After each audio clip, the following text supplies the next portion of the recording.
Grace and peace. We are excited to bring you another episode of Dare to Dream with yours truly, Dr. Nicole. I am so glad that we always get this time to spend together. And I want to welcome you for coming back during the month of October, which is our financial literacy month. It's the financial planning literacy month. And so instead of doing what we typically would do, which is ask individuals, what would you do if you had an opportunity to dream big dreams and money was not an issue? Today, I decided to go in a different direction because expertise is essential in today's day and age when we're thinking about dreaming big dreams. I went and got some arsenal to help me out today to help you to dream big dreams. Today, we present to you none other than one of my sister friends in the area of comprehensive financial planning, Miss Romy Pickron. She is the visionary of Asset Achievers, and she is a sister, a CFP practitioner, and somebody doing it for herself. Romy, thank you so much for joining me today. How are you? Thank you. Thank you so much, Dr. Nicole, for having me today. I'm very well and excited to be here with you all today.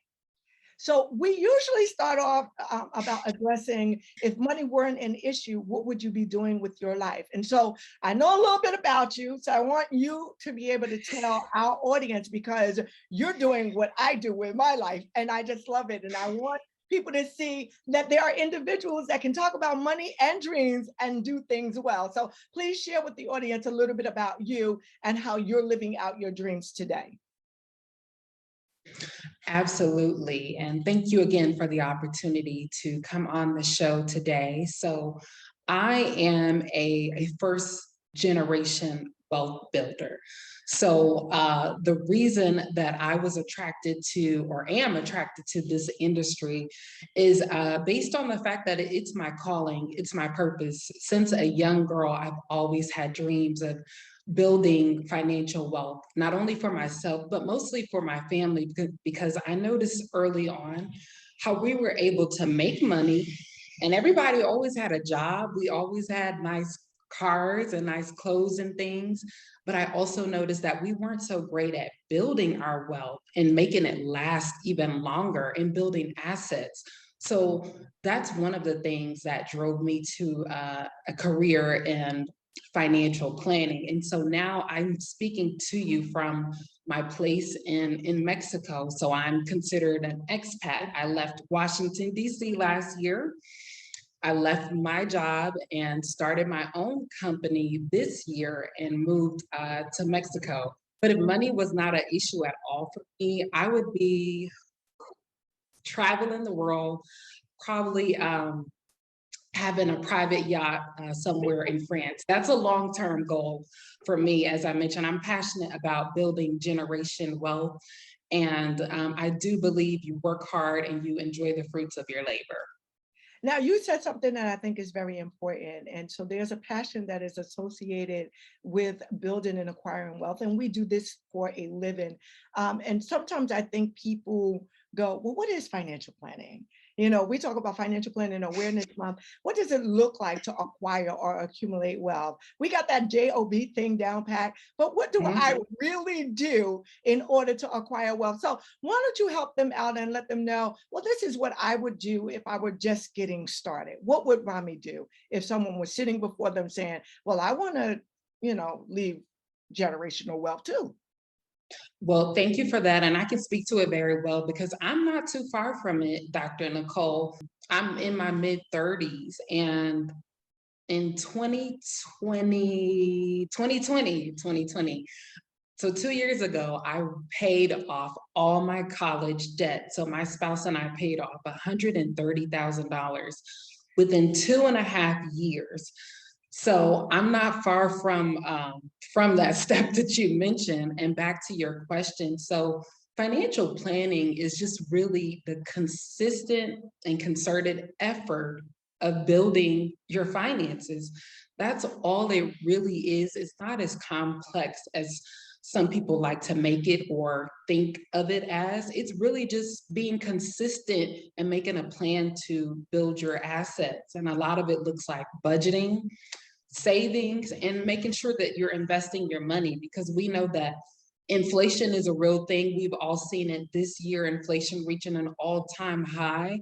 It really does start to impact your money. So being intentional and being consistent about planning, savings, investing, that'll take you a long way.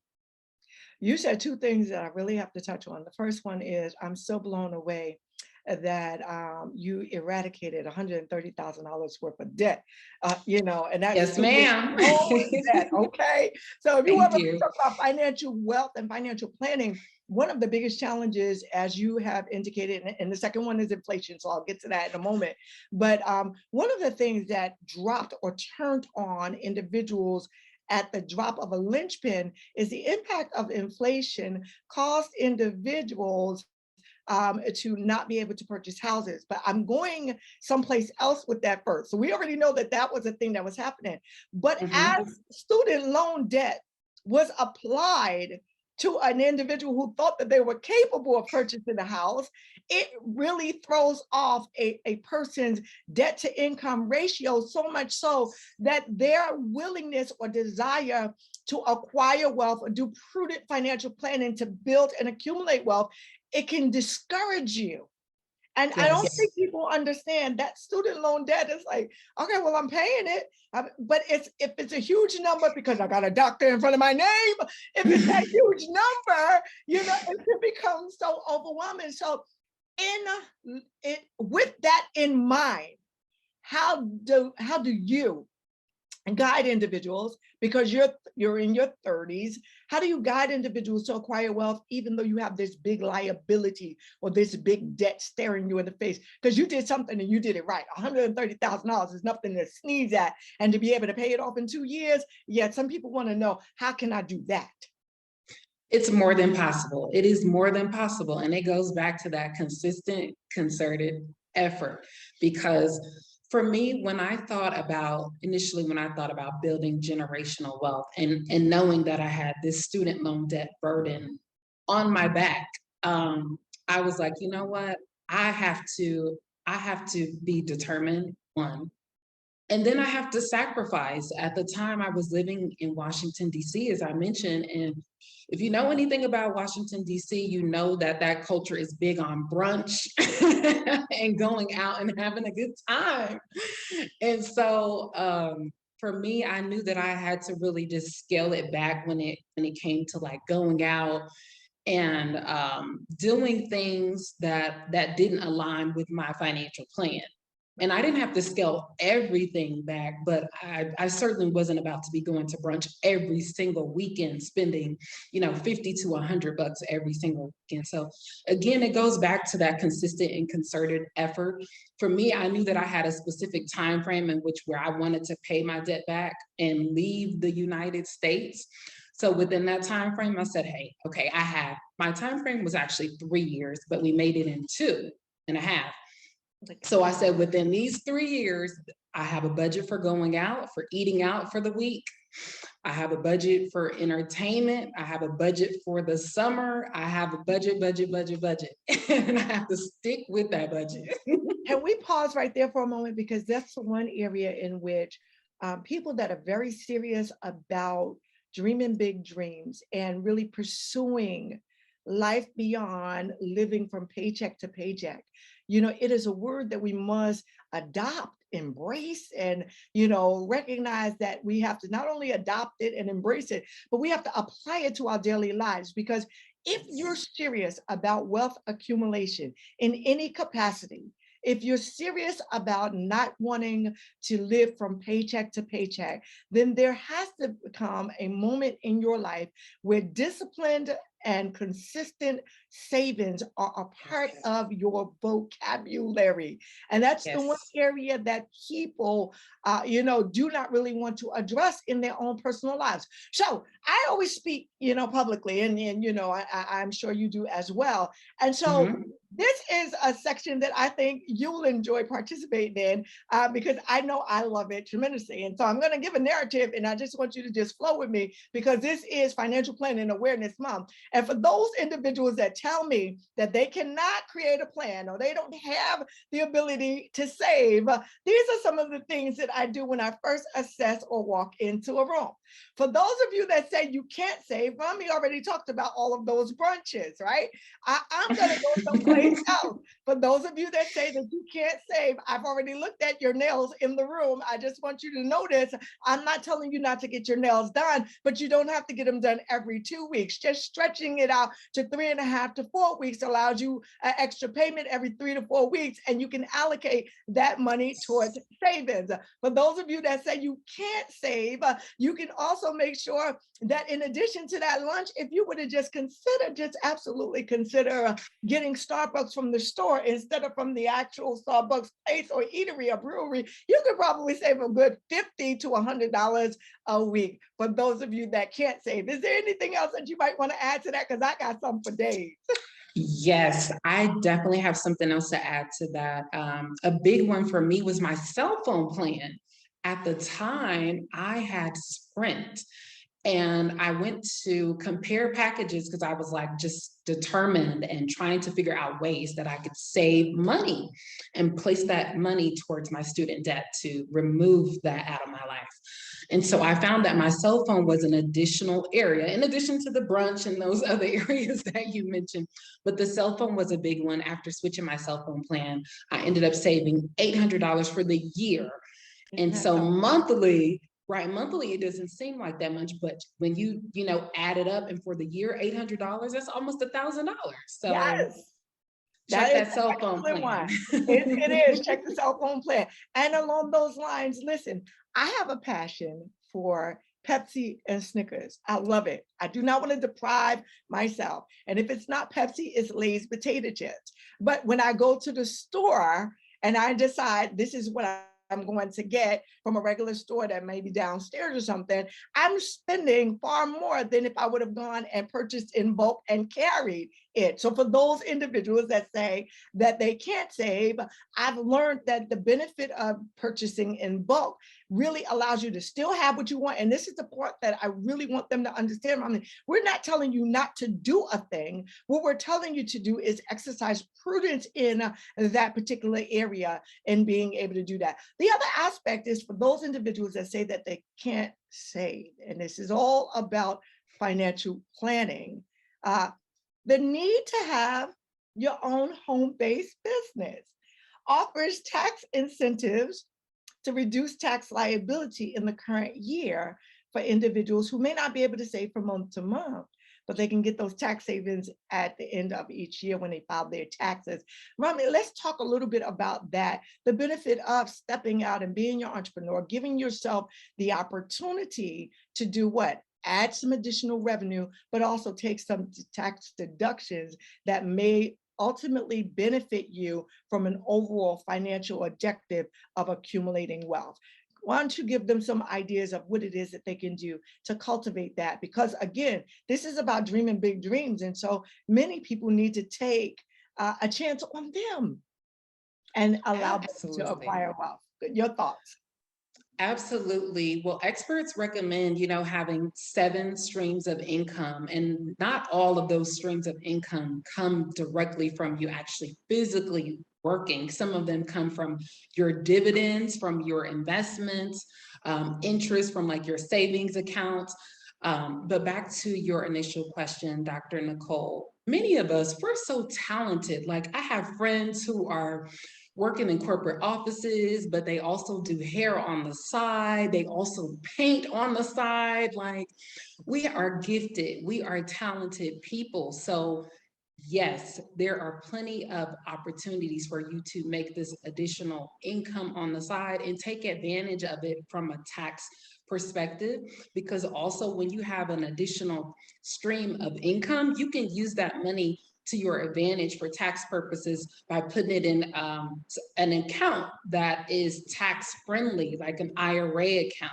And when you are a solopreneur or you own your own business, you usually have more opportunity to increase that amount and that you're investing into that retirement account and get even more tax benefits. So there's plenty of different ways that you can, you can do it. The best And thing that take I advantage of it. recommend is just, yeah, taking advantage of it and speaking to an expert so we can help you strategize. And I think strategy is so important. And one of the things that I like to tell people all the time is that when you're willing to take a risk or a chance on you, and that's what I think is so critical, you're taking a chance on you and dreaming big dreams and stepping out to do what it is that you love to do. And you talked about our level of creativity, that Mhm. if something that is in alignment with your creativity has the ability to be monetized, meaning you can earn something doing what it is that you love to do, then you do want to consider what does the United States of America say relative to that. Now, I know you're in Mexico, but the truth of the matter is our tax system is designed for small business owners. It is really Yes. designed to be very attractive for an individual that will step out and become their own boss. Small employers really is what make up the backbone of our tax system. And this is the thing, the IRS says something that I absolutely love. If it's reasonable and customary in your ordinary course of business, it then Mhm. becomes an expense. And those expenses oftentimes can be things that you do from day to day. And so instead of it being something that is, a non-discretionary thing that you would do that really just takes money out of your pocket, if it's in alignment with what it is that you do day in and day out, it becomes an expense, which then changes your tax parameters overall. The other thing that you Yes. alluded to is the retirement savings. When you do step out, it's attractive. You have the ability to, again, if we're doing wealth accumulation, sock money aside instead of paying heavier taxes. You're now saving for your future and you're beginning to acquire and accumulate that level of wealth. And so these are just some things that we wanted to point out because I think it's important for people to see, because if we were sitting down and addressing the plan, Romney, I think sometimes people don't think about the risk aspect along with the accumulation aspect. So let's just touch on that just for a little bit, because when you are acquiring wealth, we have to take into consideration the risk. One of the things that you started off with was really addressing, student loan debt and how consistency will allow you to pay it down and it makes you more attractive financially. But we don't talk about as much insurance and protection mechanism. So let's just address that now so that people know that this is what financial planning is all about. Ooh, this is a big one. For me, I start specifically with protection because if you just take a look at our legends who passed away, unfortunately, without an estate plan. Let's talk about Prince for a second. Oh, purple rain. Yes, I love Prince. And unfortunately, he is one of our legends that passed away without a proper estate plan. So, all that means is that he did not have his documents in order with the proper legal documents to say, okay, now that I've accumulated this money, this is where I want it to go. He did not have that established properly. And because of that, that led to his estate, his money being tied up in the courts for many years up until recently. I believe it was either this year or last year. I believe it was this year, and to where it's just now being relinquished to his heirs. But now his estate has had to pay millions of dollars to the court, millions of dollars to the lawyers.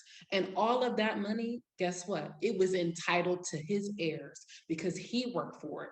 But because he didn't have the proper estate plan, it went away. It went to the courts and it went to the lawyers. So protection, that's something that's so important. And a lot of people miss out on that thinking about building generational wealth because a lot of us are new to building wealth and we think, okay, I just have to make this income. I just have to make enough. And secure the bag, as we say, but you also have to protect the Have to bag. protect the bag. That part right there. You have to protect the bag. And that's why I start there, because as you know, Dr. Nicole, a lot of the people that we're working with, they're earning this money, they're making this money, they're buying nice things. And now they're ready to meet with us, a financial planner, they're ready to get invested, they're ready to grow their wealth. And it's like, well, wait, take a second, because we need to get this money protected. Because if you pass away today and you do not have your affairs in order, you do not have your beneficiaries aligned, you do not have your insurance set up, the same thing could happen to you that happened to Prince. This money could go to the court. This money could go to the lawyers instead of going to your heirs. So it's extremely important that you get your beneficiaries set up on all of your accounts, not just your retirement account, not just your insurance. You can also set up a beneficiary on your checking and savings account, just like you would your retirement account. Because again, if you don't, your heirs are going to have to fight for that money and potentially pay fees to get the money that they're entitled to. Some of the things that you're identifying as will substitute. So some of the things that you named very specifically, the IRA account, the insurance policies, and just adding what we call payable on death, attachments to, regular checking and savings accounts. So those things are very important. And I want to really talk to families for a moment, because the other areas that we oftentimes miss in dealing with estate planning is the significance of having something as simple as a will that really covers and becomes the umbrella that one would need to ensure that you're making that identification. One thing that I say to people all the time, especially if you have young children, is, well, who would take care of your children? God forbid if something happened to you. Yes. And are you providing for them financially if you leaving them baby's kids? Like, this is important. You gonna leave me baby's kids with no money, no resources, or nothing. You work real hard as their parent to give them a certain level of comfortability. Will that shift because you passed away prematurely? I always use my own life narrative that at the tender age of 30, I was on the 73rd floor of Tower 2 on September 11th. I was one of a fortunate few being on the 73rd floor, down on the 44th floor when my building was actually hit, with people alongside of me that did not survive. I was 30 years old. If I had not been a survivor, I was a mother of 2 young, small children. Exactly what state would I have left them in if I had not made provision for them, even at the tender age of 30? And so an estate plan is essential. But even when we don't get to the place, because I know we're first generation wealth. So a lot of us will say, well, I ain't got nothing, they'll figure it out whatever, and that's how we deal with it. But if you have children and you're not married, it is important that you identify who you're going to leave your most precious commodities to. And so when we're looking in the month of October, we're about to make a sprint into, the end of the year. And, that's when people say, okay, I want to make sure I do something before the end of the year. And I want to start off the next year tight and right overall. But these are the things that people ought to consider, that comprehensive planning is not just an end all to one specific area. And I think, Romney, that we have touched on a lot of things. So generally, I would do a level of wrap up and say, so what are the things that we can do if we really choose to dare to dream? And I'm going to name some that I think we touched on. And if I miss any, I'm going to turn it over to you and let you, pick it up as well. Okay. Because audience, I want you guys to hear this. This month was very different. We wanted to make sure that you understood that if money is not an issue, I would want you to do what you love doing in your life. And it does. Everything requires a strategic plan. And the plan has got to consider economic resources in order to make that happen. And so if you desire to dream big dreams, whether or not it brings you resources or not, an additional stream of income, there are certain things that you want to do so that you can even consider doing something where money is never attached to it. And so the few things that I would encourage you to do is to make sure that you have a strategy, a strategic plan of action of where it is that you want to be in your life overall. The quality of life that you want to live should have a numerical number attached to it.